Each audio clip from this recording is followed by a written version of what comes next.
Work for a third day on Wednesday. They're demanding better wages and working conditions. The strike has disrupted output at a key consumer electronics facility for the global tech giant.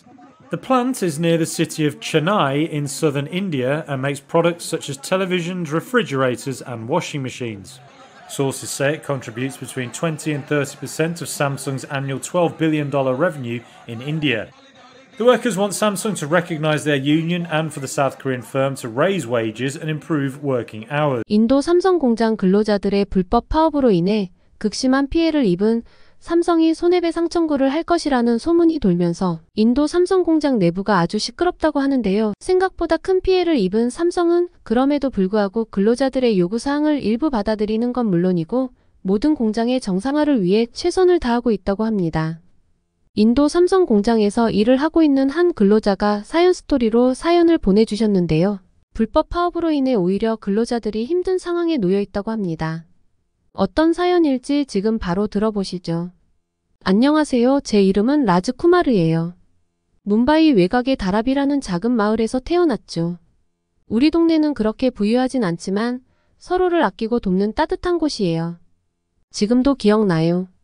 어릴 적 좁은 골목길에서 친구들과 크리켓을 하며 놀던 그 시간들이요. 제가 6살 때부터 어머니는 삼성전자 하청업체에서 일하셨어요. 스마트폰 부품을 조립하는 일이었죠. 매일 새벽 5시면 일어나셔서 허리가 휘도록 일하시곤 했어요. 아직도 선명해요. 어머니가 항상 입으셨던 하늘색 작업복과 손끝에 묻어있던 기름때의 냄새가요. 그래도 어머니는 늘 웃으셨어요. 이 회사 덕분에 너희들 학교도 보낼 수 있는 거야. 라고 말씀하시면서요. 우리 가족은 저와 어머니 그리고 2살 어린 여동생 프리아예요. 아버지는 제가 4살 때 교통사고로 돌아가셨다고 해요. 사실 저는 아버지에 대한 기억이 거의 없어요. 그저 희미하게 제 어깨를 토닥이시던 큰 손의 옹기 정도만 기억나죠. 아버지가 돌아가신 후 어머니는 혼자서 우리 남매를 키우셔야 했어요. 어머니는 정말 대단하신 분이에요. 하루 12시간씩 공장에서 일하시면서도 저희 숙제를 봐주시고 맛있는 음식도 해주셨죠. 특히 어머니가 만드시는 달 마크니는 정말 최고였어요. 일요일 아침이면 어머니는 늘 달 마크니를 만들어주셨는데 그 달콤한 향기에 저절로 눈이 떠졌죠. 지금도 그 냄새를 맡으면 어머니가 떠올라요.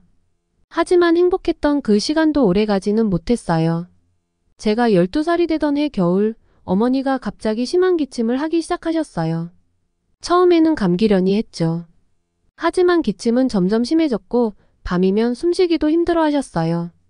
그때 처음으로 어머니의 얼굴에서 걱정스러운 표정을 봤어요. 라즈 엄마 괜찮아. 걱정하지 마. 매일 밤 숨쉬기도 힘들어 하시면서도 어머니는 저희를 안심시키려 하셨어요. 하지만 저는 알 수 있었어요. 어머니의 건강이 급격히 나빠지고 있다는 것을요. 결국 어느 날 공장에서 일하시던 중 어머니가 쓰러지셨다는 연락을 받았어요. 병원에서 의사 선생님은 심각한 호흡기 질환이라고 했어요. 장시간의 노동과 열악한 작업 환경, 그리고 미세한 금속 가루를 흡입한 것이 원인이라고요. 치료비는 우리 가족의 6개월 생활비와 맞먹는 액수였어요. 저는 어머니의 회사에 도움을 요청했죠. 분명 그들이 도와줄 거라 믿었으니까요. 회사에서 분명 도와주실 거예요, 어머니. 어머니가 8년 동안이나 일하신 곳이잖아요. 하지만 현실은 냉혹했어요. 회사는 하청업체 직원의 질병에 대해서는 책임이 없다는 답변을 보내왔죠. 오히려 어머니가 안전수칙을 제대로 지키지 않은 것이 문제라며 책임을 회피했어요. 그때 처음으로 삼성이라는 이름이 제 가슴에 깊은 상처로 새겨졌어요. 어머니는 점점 야위어 가셨어요. 병원비를 마련하기 위해 저는 방과 후에 신문 배달을 시작했고 주말에는 식당에서 설거지도 했어요. 프리아는 학교를 그만두고 이웃집 아이들을 돌보며 약간의 돈을 벌었죠. 하지만 그것만으로는 턱없이 부족했어요. 밤이면 어머니의 기침 소리가 집안을 가득 메웠어요. 그 소리를 들을 때마다 저는 이불 속에서 울었어요. 왜 이렇게 불공평한 걸까요? 어머니는 그저 열심히 일하셨을 뿐인데 왜 이런 고통을 받아야 하는 걸까요? 특히 잊을 수 없는 건 어머니가 입원해 계실 때 병실 창문 너머로 보이던 삼성 로고예요. 거대한 건물 꼭대기에서 반짝이던 그 파란 글씨가 저에겐 마치 우리를 비웃는 것처럼 느껴졌죠. 그들은 수많은 광고에서 인류를 위한 기술을 이야기했지만 정작 그들을 위해 일하다 병든 어머니는 외면했으니까요. 학교에서도 집중이 되지 않았어요. 선생님들은 제 성적이 떨어지는 것을 걱정하셨지만 저는 그저 어머니의 건강이 걱정될 뿐이었어요. 점심시간이면 도시락을 싸오지 못해 굶는 날이 많았죠. 그래도 친구들에게는 말하지 않았어요. 자존심 때문이었을까요? 아니면 우리 가족의 상황이 부끄러웠던 걸까요? 어느 날 병원에서 어머니의 손을 잡고 있을 때였어요. 어머니가 힘없는 목소리로 말씀하셨죠. 라즈, 미안해. 엄마가 너무 약해서. 그 말을 듣는 순간 제 마음속에서 무언가가 끊어지는 것 같았어요. 어머니는 잘못이 없으신데 왜 사과를 하셔야 하나요? 잘못한 건 그들이에요. 어머니를 이렇게 만든 회사 그리고 그들의 매정한 태도. 그날 이후로 저는 삼성이라는 이름만 들어도 치가 떨리게 되었어요. TV에서 삼성 광고가 나오면 채널을 돌렸고 길거리에서 삼성 로고를 보면 고개를 돌렸죠. 어머니의 고통스러운 기침 소리, 병원비를 걱정하며 울던 프리아의 모습, 그리고 우리의 절박한 요청을 거절했던 회사의 차가운 답변. 이 모든 것들이 제 마음속에 깊은 상처로 남았어요. 그렇게 10년이 흘렀어요. 그동안 정말 많은 일들이 있었죠. 어머니의 병원비를 갚기 위해 저는 미친 듯이 공부했어요. 장학금을 받아야만 대학에 갈 수 있었거든요. 매일 새벽 4시에 일어나 공부하고 학교가 끝나면 과외 아르바이트를 했어요. 밤 11시가 되어서야 집에 돌아와 다시 공부했죠. 주말에도 도서관에서 하루 종일 책과 씨름했어요. 그 노력이 헛되지는 않았어요. IIT bombay의 컴퓨터공학과에 장학생으로 입학하게 되었거든요. 인도 최고의 공대라고 불리는 곳이죠. 어머니는 제가 합격 소식을 전했을 때 처음으로 환하게 웃으셨어요. 오랜만에 보는 어머니의 미소였죠. 라즈, 내가 자랑스럽구나. 이제 너는 더 이상 우리처럼 살지 않아도 돼.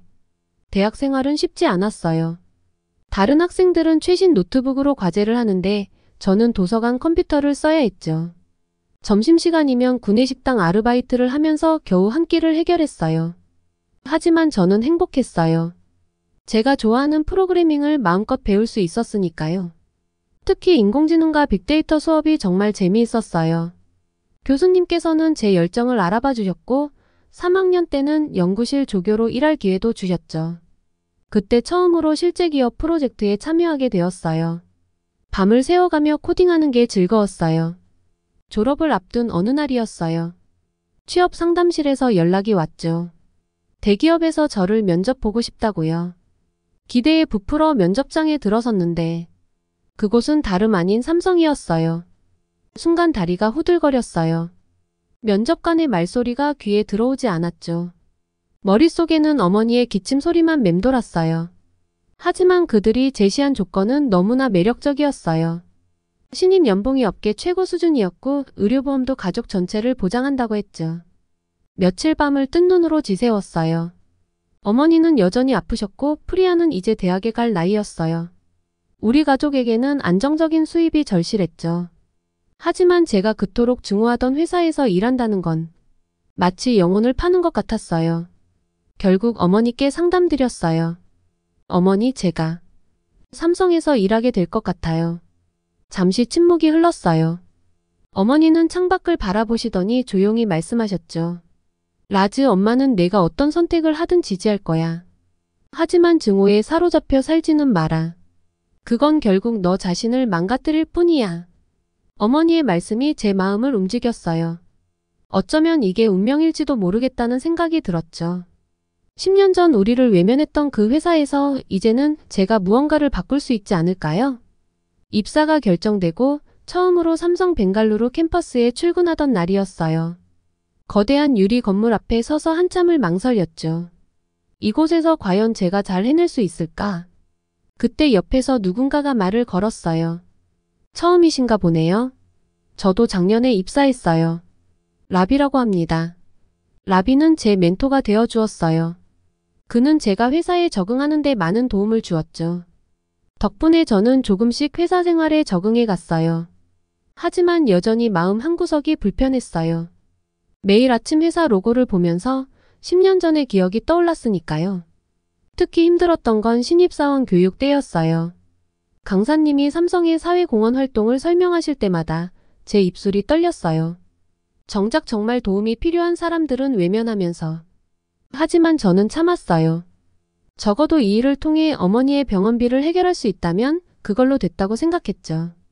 첫 월급을 받던 날이었어요. 봉투를 들고 병원에 가서 어머니의 치료비를 완납했어요. 간호사님이 영수증을 건네주실 때 눈물이 났어요. 드디어 제가 어머니를 제대로 돌봐드릴 수 있게 된 거예요. 라즈, 이제 그만 울어라. 내가 이렇게 잘 자라줘서 고맙구나. 어머니는 제 등을 쓰다듬어 주셨어요. 그 순간 느꼈어요. 어쩌면 이게 제가 가야 할 길일지도 모른다고요. 증오와 분노로 가득 찬 과거에서 벗어나 새로운 시작을 할 수 있는 기회라고요. 하지만 그때는 몰랐어요. 이 선택이 제 인생을 어떻게 바꿔놓게 될지, 그리고 제가 얼마나 큰 혼란과 갈등을 겪게 될지를요. 그저 지금은 어머니의 치료비를 벌 수 있다는 것만으로도 충분했어요. 때로는 인생이 우리를 가장 예상치 못한 곳으로 이끌어가는 것 같아요. 삼성에서의 첫 한 달은 제 생각을 완전히 바꿔놓았어요. 처음에는 그저 돈을 벌기 위해 선택한 직장이었는데 매일매일이 새로운 발견의 연속이었죠. 첫 번째로 놀란 건 근무 환경이었어요. 제가 일하는 사무실은 최신식 시설을 갖추고 있었고 공기정화 시스템부터 인체공학적 의자까지 직원들의 건강을 최우선으로 생각하는 게 보였어요. 특히 인상 깊었던 건 2시간마다 울리는 스트레칭 알람이었죠. 모든 직원이 자리에서 일어나 함께 스트레칭을 하는 모습이 처음엔 어색했지만 지금은 하루 중 가장 기다려지는 시간이에요. 라즈 씨, 오늘 점심 같이 먹을까요? 팀장님의 제안에 처음엔 긴장했어요. 상사와의 식사라니 부담스러웠죠. 하지만 구내식당에 가보고 놀랐어요. 팀장님부터 신입까지 모두가 같은 줄에 서서 차례를 기다리고 같은 음식을 먹는 모습이 인상적이었거든요. 게다가 음식이 정말 맛있었어요. 영양사가 직접 계획한 메뉴로 건강과 맛을 모두 고려했다고 해요. 라즈 씨, 어머님은 요즘 어떠세요? 어느 날 인사팀에서 연락이 왔어요. 제 가족 상황을 물어보더니 회사의 가족 의료 지원 프로그램을 설명해 주었죠. 직원 가족의 의료비를 상당 부분 지원해 준다는 거예요. 처음에는 제 귀를 의심했어요. 정말인가요? 하청업체 직원들은 문득 과거가 떠올라 말끝을 흐렸는데 인사팀 직원이 설명해 주었어요. 2년 전부터 협력업체 직원들의 의료보험도 회사가 지원하는 정책을 시작했다고요. 제가 겪었던 그 아픈 기억이 다른 누군가에게는 반복되지 않기를 바란다는 마음으로 시작된 정책이라고 했죠. 업무도 정말 흥미로웠어요. 제가 맡은 프로젝트는 인공지능을 활용한 스마트 팩토리 시스템 개발이었는데 이게 공장 근로자들의 작업 환경을 획기적으로 개선할 수 있는 거였어요. 위험한 작업은 로봇이 대체하고 근로자들은 더 안전한 환경에서 일할 수 있게 되는 거죠.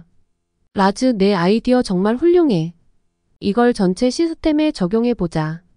제가 제안한 안전 모니터링 시스템이 실제 프로젝트에 반영되었을 때는 가슴이 벅차올랐어요.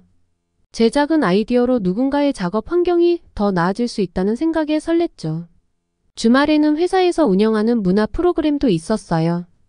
영화 상영회, 요가 클래스, 심지어 요리 교실까지. 처음에는 그저 홍보용일 거라 생각했는데 직접 참여해보니 회사가 진심으로 직원들의 삶의 질을 향상시키려 노력한다는 게 느껴졌어요. 특히 감동받은 건 직원 가족들을 위한 프로그램이었어요. 어느 날 회사에서 가족 초청 행사를 한다길래 어머니와 프리아를 모시고 왔죠. 우와, 오빠가 이런 곳에서 일하는구나. 프리아가 놀란 눈으로 회사를 둘러보았어요. 어머니도 처음에는 어색해하셨지만 다른 직원 가족들과 이야기를 나누시면서 조금씩 편안해지셨죠. 행사가 끝나고 집으로 돌아가는 길에 어머니가 말씀하셨어요. 라즈, 회사가 많이 달라졌구나. 엄마가 잘못 생각했었나 봐. 그 말씀을 듣는데 왠지 마음이 찡했어요. 10년이라는 시간 동안 우리만 힘들었던 게 아니라 회사도 많이 변화했던 거예요. 입사 3개월 차에 첫 프로젝트 발표가 있었어요. 긴장된 마음으로 회의실에 들어섰는데 놀랍게도 임원진들이 제 아이디어에 큰 관심을 보였어요.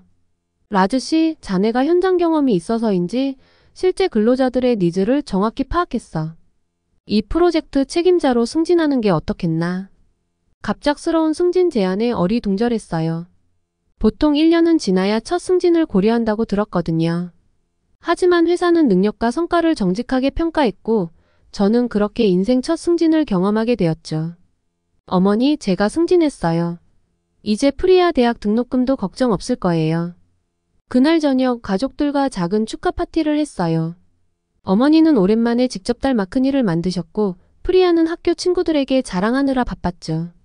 그런 가족들의 모습을 보면서 생각했어요. 어쩌면 제가 이 회사를 선택한 건 운명이었을지도 모른다고요. 하지만 인생이란 게 참 아이러니해요. 제가 이렇게 회사를 신뢰하기 시작할 무렵 뜻하지 않은 사건이 일어나게 될 줄은 몰랐으니까요. 평화로웠던 일상이 어떻게 흔들리게 될지 그때는 상상도 못했어요. 때로는 우리가 가장 안전하다고 느낄 때가 실은 폭풍 후 직전의 고요함일 수 있다는 걸 이제야 깨닫게 되었어요. 처음에는 아주 작은 변화였어요. 공장 구석구석에서 들려오는 작은 수근거림으로 시작됐죠. 점심시간에 모여 앉은 직원들이 갑자기 조용해진다거나 복도에서 마주치는 동료들의 표정이 심상치 않다거나 뭔가 불안한 기운이 감돌기 시작했어요. 어느 날 아침 평소처럼 출근했을 때였어요. 공장 게이트 앞에서 몇몇 직원들이 모여있는 걸 봤죠. 평소라면 그냥 지나쳤을 텐데 왠지 모르게 발걸음이 멈춰졌어요. 야간조 수당이 다른 공장의 절반밖에 안 된다고? 맞아, 게다가 자동화 때문에 우리도 곧 잘릴 거래. 귀에 들어오는 대화가 심상치 않았어요. 사실 저는 개발팀이라 현장 근로자들과 자주 마주치지는 않았지만 이런 불만이 있었다는 건 처음 알았죠. 그날 점심시간 평소처럼 구내 식당에 갔는데 분위기가 확연히 달랐어요. 보통 시끌벅적했던 식당이 묘하게 조용했죠. 테이블마다 삼삼오오 모여 앉아 뭔가를 논의하는 것 같았어요. 라즈 씨, 잠깐 이야기 좀 할 수 있을까요? 오랜만에 만난 라비였어요. 그의 표정이 어두워 보였죠. 공장의 파업 이야기가 돌고 있어요. 이번에는 심각해 보여요. 라비의 말에 가슴이 철렁 내려앉았어요. 파업이라니.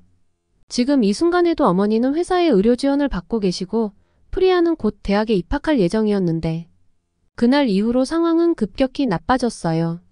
누군가가 익명으로 온라인 게시판에 글을 올리기 시작했는데 그 내용이 불씨가 됐죠. 인도의 다른 공장들과 비교한 임금 테이블, 야간 근무 수당 차이, 자동화로 인한 정리해고 가능성. 모든 게 체계적으로 정리되어 있었어요. 저기, 라즈 씨는 어떻게 생각하세요? 개발팀 동료가 조심스럽게 물었어요. 솔직히 저도 혼란스러웠어요. 제가 경험한 삼성은 최고의 복지와 좋은 근무 환경을 제공하는 회사였는데 현장에서는 이렇게 다른 목소리가 나오다니. 이틀 후 아침 출근길에 충격적인 광경을 목격했어요. 공장 정문 앞에 1,500명이 넘는 직원들이 모여 있었죠. 빨간 머리띠를 두르고 손에는 피켓을 들고 있었어요. 공정한 임금을 달라. 자동화 반대. 우리도 인간이다. 구호 소리가 공장 전체를 뒤흔들었어요. 저는 망설였죠. 정문 앞에서 시위하는 동료들과 뒷문으로 출근하는 직원들 사이에서 어떤 선택을 해야 할지. 결국 저는 뒷문으로 들어갔어요. 어머니의 치료, 프리아의 학비. 제게는 선택의 여지가 없었죠. 하지만 마음이 너무 무거웠어요.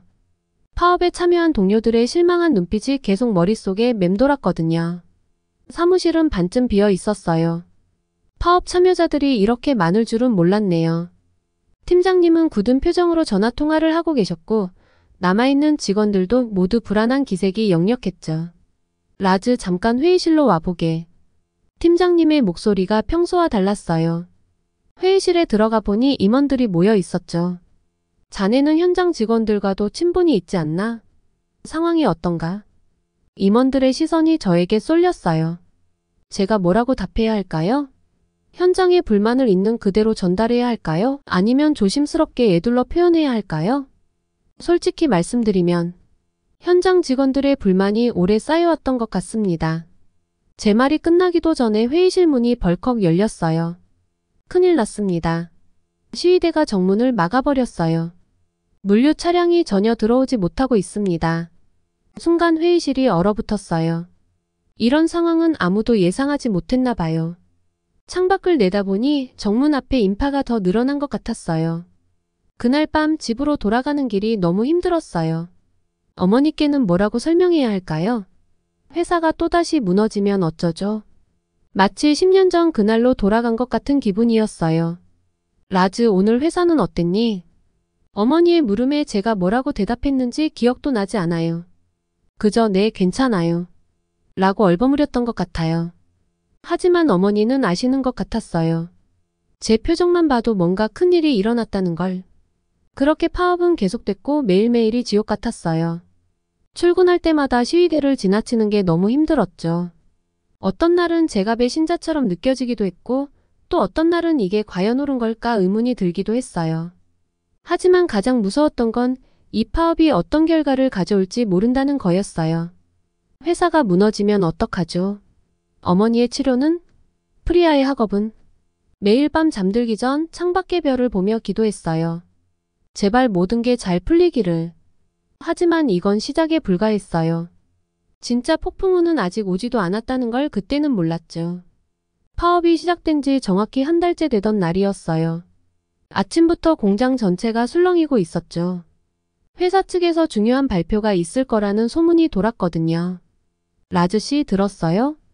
회사가 드디어 우리 요구를 들어준대요. 개발팀의 신입 직원 아미트가 흥분된 목소리로 말했어요. 저는 그의 말을 곧이곧대로 믿을 수 없었죠. 파업대의 요구사항은 너무 비현실적이었거든요. 최저임금의 3배 인상, 자동화 계획 전면 중단, 야간 수당 400% 상향. 회사가 이런 요구를 수용할 리 없었어요. 오전 11시 전 직원이 대강당에 모였어요. 오랜만에 보는 얼굴들이 많았죠. 파업에 참여했던 동료들은 승리를 확신하는 듯한 표정이었고 저같이 계속 출근했던 직원들은 불안한 기색이 역력했어요. 존경하는 임직원 여러분. 인사 담당 임원의 발표가 시작됐어요. 예상과 달리 회사는 정말로 파업대의 요구사항 대부분을 수용하겠다고 했어요. 순간 대강당이 환호성으로 뒤덮였죠. 하지만 저는 이상했어요. 뭔가가 잘못됐다는 느낌을 지울 수 없었거든요. 15년간 인도에서 사업을 해온 회사가 이렇게 쉽게 무리한 요구를 들어준다는 게 말이 되나요? 라즈, 자네 생각은 어떤가? 발표가 끝나고 팀장님이 물으셨어요. 저는 잠시 망설이다가 제 생각을 말씀드렸죠. 팀장님, 이건 마치 폭풍우 전의 고요 같아요. 뭔가 크게 잘못될 것 같은 느낌이 듭니다. 팀장님은 깊은 한숨을 내쉬셨어요. 아마도 같은 생각을 하고 계셨던 것 같아요. 그날 저녁 회사 앞 식당에서 동료들과 식사를 하고 있는데 충격적인 뉴스가 들려왔어요. 노키아가 첸나이 공장 철수를 발표했다는 거예요. 이유는 인도 노동시장의 불안정성이었죠. 저거 봐, 우리가 해냈잖아. 이제 다른 회사들도 우리 요구를 들어줄 수밖에 없을 거야. 옆 테이블에서 파업 주동자 중 한 명이 큰 소리로 떠들었어요. 하지만 저는 등줄기가 오싹했어요. 이게 무슨 의미인지 너무나 잘 알았거든요. 다음 날부터 상황은 급변하기 시작했어요. 아침 뉴스에는 연일 인도 제조업 위기를 다루는 기사들이 쏟아졌죠. 투자자들이 인도 시장을 불안하게 바라본다는 내용이었어요. 회사 분위기도 이상해졌어요. 임원들의 얼굴에서 웃음이 사라졌고 인사팀은 매일같이 야근을 했죠. 뭔가 큰일이 벌어지고 있다는 게 느껴졌어요. 라즈, 혹시 들은 얘기 없어요? 회사가 베트남에 새 공장을 짓는다는. 라비가 조심스레 물었어요. 저는 고개를 저었지만 가슴이 덜컥 내려앉았어요. 베트남이라. 설마 그럴 리가 없겠죠? 그러던 어느 날 아침 회사 게시판에 작은 공지가 올라왔어요. 긴급 이사회 개최 인도 사업장 구조조정 검토단 한 줄의 공지였지만 이게 가져올 파장은 어마어마했죠. 라즈, 이게 무슨 소리야? 구조조정이라니? 설마 공장을 없앤다는 건가? 우리 일자리는 어떻게 되는 거지? 동료들의 질문 세례가 이어졌지만 저는 아무 말도 할 수 없었어요. 왜냐하면 이미 예상했던 시나리오였거든요. 무리한 요구를 들어준 회사의 진짜 의도가 이제야 드러난 거죠. 그날 저녁 집으로 가는 버스 안에서 창밖을 바라보며 생각에 잠겼어요. 불과 한 달 전만 해도 승리의 함성을 지르던 동료들의 모습이 떠올랐죠. 하지만 그건 진정한 승리가 아니었어요. 오히려 우리 모두를 벼랑 끝으로 몰아넣은 거짓된 승리였죠. 어머니께는 아직 아무 말씀도 못 드렸어요. 어떻게 말씀드려야 할지. 회사가 또다시 우리 가족의 삶을 뒤흔들 수 있다는 사실을 어떻게 설명해야 할지 모르겠어요. 라즈, 오늘은 왜 이렇게 말이 없니? 저녁 식사 시간, 어머니가 걱정스러운 눈빛으로 물으셨어요. 프리아도 평소와 다른 제 모습을 눈치챈 것 같았죠. 그냥 회사 일이 좀 힘들어서요. 겨우 이 한마디를 뱉고는 방으로 들어와 버렸어요. 창문을 열고 밤하늘을 바라보는데 문득 10년 전 그날이 떠올랐어요. 어머니의 회사가 문을 닫던 날. 그때처럼 또다시 모든 것을 잃게 되는 걸까요? 하지만 이번에는 달랐어요. 이번에는 제가 뭔가를 할 수 있지 않을까요? 아직 늦지 않았을지도 모르잖아요. 그렇게 저는 밤늦도록 컴퓨터 앞에 앉아 있었어요. 자동화 시스템과 인력 운영을 어떻게 조화롭게 할 수 있을지, 임금 인상을 단계적으로 진행하면서도 회사의 수익성을 유지할 수 있는 방안은 없을지, 밤을 새워가며 보고서를 작성했죠. 하지만 제 노력이 얼마나 의미가 있을까요? 이미 큰 물결이 시작된 것 같은데, 저 혼자서 이 거대한 흐름을 막을 수 있을까요? 가끔은 궁금해요. 그날 파업에 동참했더라면 달라졌을까요? 아니면 지금처럼 회사를 지키려 노력하는 게 맞는 걸까요? 아침부터 회사가 술렁이었어요. 법무팀에서 야근하던 직원이 실수로 올린 문서가 사내 게시판에 잠깐 공개됐다가 삭제됐거든요. 하지만 그 짧은 시간에 누군가가 캡처를 해서 직원들 단체 채팅방에 퍼졌죠. 손해배상 청구. 이게 무슨 소리야? 문서에는 파업 주동자들에 대한 손해배상 청구 계획이 상세히 적혀 있었어요. 금액을 보고 눈이 휘둥그레졌죠. 한 사람당 평균 500만 루피. 평생 갚아도 힘들 만한 액수였어요. 라즈 씨, 이거 진짜예요? 아미트가 떨리는 목소리로 물었어요. 그는 파업에 참여했다가 중간에 복귀한 직원 중 하나였죠. 얼굴이 하얗게 질려 있었어요. 진정해요, 아미트. 아직 확정된 게 아니잖아요. 그렇게 말했지만 저도 마음이 무거웠어요. 이미 예견된 일이었지만 이렇게 빨리 현실이 될 줄은 몰랐거든요. 점심시간 구내식당은 평소와 달리 무거운 침묵에 휩싸여 있었어요. 그때 제 옆자리에 라비가 앉았죠. 들었어? 노키아 말고도 3개 회사가 더 철수를 검토 중이래. 3개나? 응. 현대도 첸나이 공장 생산량을 줄인대. 우리 파업 때문에 인도 전체가 투자 리스크가 높은 국가로 분류됐다나 봐. 가슴이 철렁 내려앉았어요. 이건 단순히 우리 회사의 문제가 아니었어요. 인도 제조업 전체에 영향을 미치는 거대한 위기였던 거죠. 오후에는 더 충격적인 소식이 들려왔어요. 정부에서 특별대책반을 구성했다는 거예요. 외국 기업들의 연쇄 철수를 막기 위해서라고 했죠. 라즈, 잠깐 올라와 보게. 팀장님의 호출을 받고 임원실에 올라갔어요. 거기에는 낯선 얼굴들이 있었는데 나중에 알고 보니 본사에서 온 전문가들이었어요. 자네가 자동화 시스템 개발 담당자지? 우리가 지금 베트남 공장 이전을 검토하고 있는데. 순간 귀가 멍해졌어요. 역시. 예상은 했지만 이렇게 현실이 되니 마음이 무너지더라고요. 물론 전체 철수는 아니야. 일부 생산 라인만 이전하고 여기는 R&D 중심으로 재편할 계획이야. 임원의 말씀이 계속됐지만 제 머릿속은 이미 복잡해져 있었어요. R&D 중심이라는 건 결국 대다수의 생산직 인원이 필요 없어진다는 뜻이잖아요. 그날 저녁 퇴근길에 파업 때 자주 보던 아저씨를 마주쳤어요. 공장에서 20년 넘게 일하신 분이었죠. 라즈, 우리가 너무 욕심부렸나? 아저씨의 목소리가 떨렸어요. 손에는 아들 학비를 위해 모아둔 통장을 꼭 쥐고 계셨죠. 이제 와서 후회해도 소용없는데. 그분의 슬픈 눈빛이 자꾸 떠올라요. 집에 돌아와서도 일이 잘 안 풀렸어요. 어머니께서는 텔레비전 뉴스를 보고 계셨는데 하필 외국 기업 철수에 대한 특집 방송이 나오고 있었죠. 라즈, 혹시 너희 회사도? 어머니의 눈빛이 불안해 보였어요. 저는 그저 고개를 떨구었죠. 어떻게 설명해야 할까요? 우리가 또다시 모든 것을 잃을 수도 있다는 사실을. 밤늦게 프리아의 방에 불이 켜져 있는 걸 봤어요. 문을 살짝 열어보니 대학 원서를 쓰고 있더라고요. 오빠, 나 이제 대학 못 가는 거야? 프리아의 떨리는 목소리에 가슴이 찢어지는 것 같았어요. 여동생의 꿈까지 제가 지켜줘야 하는데. 다음날 아침 회사 게시판에는 새로운 공지가 올라와 있었어요. 구조조정 설명회 개최 안내. 드디어 시작된 거예요. 사무실은 마치 장례식장 같았어요. 모두들 말없이 자기 자리에 앉아 있었죠. 누군가는 이력서를 업데이트하고 있었고 또 누군가는 그저 멍하니 모니터를 바라보고 있었어요. 라즈, 자네는 안전해. 개발팀은 그대로 남을 테니까. 팀장님의 위로가 오히려 더 마음을 무겁게 했어요. 저는 살아남는데 다른 동료들은 어떻게 되는 걸까요? 점심시간 구내식당에서 우연히 파업 주동자 중 한 명과 마주쳤어요. 그는 제 눈을 피하더군요. 아마도 모든 게 자신 때문이라고 생각하는 것 같았어요. 우리가 너무 나갔나? 그의 중얼거림이 가슴을 찔렀어요. 이제 와서 후회한들 무슨 소용이 있을까요? 이미 돌이킬 수 없는 강을 건너버렸는데. 저녁이 되어 집으로 돌아가는 길, 버스 창밖으로 보이는 도시의 불빛들이 유난히 쓸쓸해 보였어요. 이 도시의 수많은 가정들이 우리처럼 불안한 밤을 보내고 있겠죠? 침대에 누워 천장을 바라보며 생각했어요. 내일은 또 어떤 소식이 기다리고 있을까?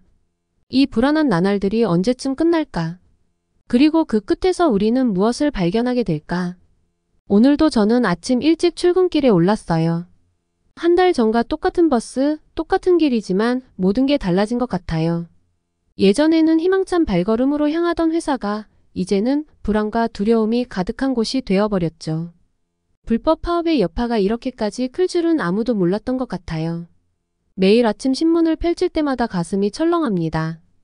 또 어떤 회사가 인도를 떠난다는 소식이 있을까 봐. 어제는 현대가 생산량을 50% 줄인다는 기사가 났고 오늘은 LG가 새로운 공장 설립 계획을 베트남으로 변경했다는 소식이 들리네요. 라즈 씨는 정말 운이 좋은 것 같아요. 개발팀이라 안전하잖아요. 동료의 말에 가슴이 아파요. 제가 안전하다는 게 오히려 더 큰 죄책감으로 다가오니까요. 다른 직원들이 불안에 떨고 있을 때 저만 안전하다는 게 마음에 걸리죠.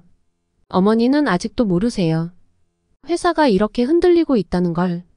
매일 아침 오늘도 힘내라고 말씀하시는 어머니께 차마 진실을 말씀드릴 수가 없어요. 프리아도 열심히 대학 준비를 하고 있는데 불법 파업을 주도했던 사람들은 이제 어디로 갔을까요? 손해배상 청구 소식이 들리자마자 그들은 하나둘씩 사라졌어요. 뒤에 남겨진 사람들만 불안해하고 있죠. 이제 저는 매일 아침 회사로 향하면서 생각해요. 오늘은 무슨 일이 있을까? 또 새로운 구조조정 소식이 있을까? 언제까지 이런 불안한 나날이 계속될까? 하지만 제가 할 수 있는 건 그저 묵묵히 제자리를 지키는 것뿐이에요.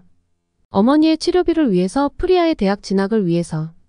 그리고 어쩌면 이 회사가 다시 한번 재도약할 수 있다는 작은 희망을 위해서. 매일 밤 창밖의 별을 보며 기도해요. 우리 모두가 이 위기를 잘 견뎌내길. 그리고 언젠가는 더 나은 미래가 올 거라고 믿으면서요. 지금까지의 사연 어떻게 들으셨나요? 구독과 좋아요, 알림 설정 부탁드리겠습니다. 다음에 더 재밌는 사연으로 돌아올게요. 감사합니다.